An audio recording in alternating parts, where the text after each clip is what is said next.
Сәлем баршаларыңызға, сіздермен Ақерке дастархандарыңызға сән беріп тұратын осындай ащы, яғни тайске салаттың рецептімен бөліспекшімін.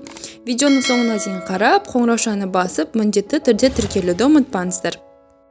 Қажетті заттардың бәрін мен алдын ала дайындап қойдым. Толық құрамын описанияда қалдыратын боламын. Міндетті түрде осы барлық құрамды біз соломка ретінде турап алуымыз қажет болады.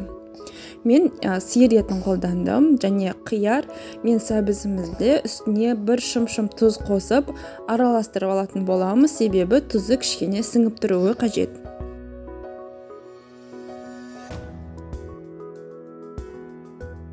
Ең алдымен табамызды қызып тұрған пешке қойып, үстіне зәйтүн майын құямыз және ол кішкене қызығаннан бастап етімізді салып, жақсылап қуырып алатын боламыз. Етімізді баяу отта пісіреміз, жоғарғы отта пісіретін болған жағдайда етіміз қатты болып қалуы мүмкін. Етіміз жақсылап қызарып қуырған соң үстіне пиязымызды салып, тағы да араластырып қуырамыз. Пиязымыз жақсылап қуырыла бастағанда үстіне болгар бұрыштарын саламыз. Тағы да жақсылап қуыратын боламыз.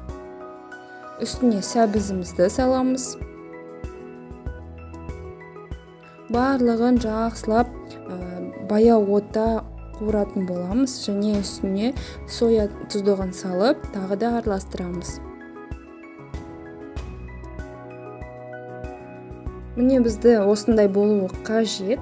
Етіміз жақсылап қуырылды. Енді бөлек ыдысқа қиярымызды салып, үстіне қызып тұрған салмасын салып, жақсылап бірінші араластырып аламыз.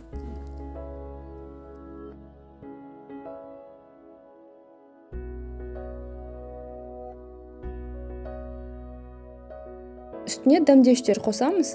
Біраз қасық қант, біраз қасық күнжіт, кориандр және езілген 3-4 дана сарымсағымызды қосып, және үстіне петрушкамызды қосып жақсылап араластырамыз.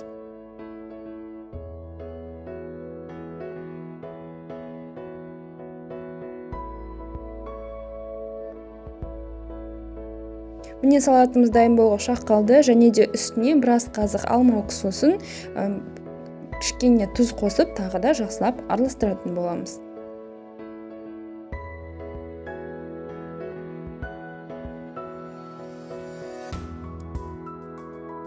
Міне салатымыз дайын болды. Енді ыдысымызға салып, дастарханға сол уақытта ұсына берсеңіздер болады, немесе кішкене тұздықтары сіңсін десеңіздер 1-2 сағатқа мұздатқышқа салып қойсаңыздар да болады. Дәл осы салатты міндетті түрде жасап көріңіздер. Біріншіден дастархандарыңызға сән береді, екіншіден дәмі өте керемет, көңілдеріне шығатынына мен сенімдімін. Міндетті түрде жасап көріңіздер және де тіркеліп, қоңыраушаны басып қойыңыздар.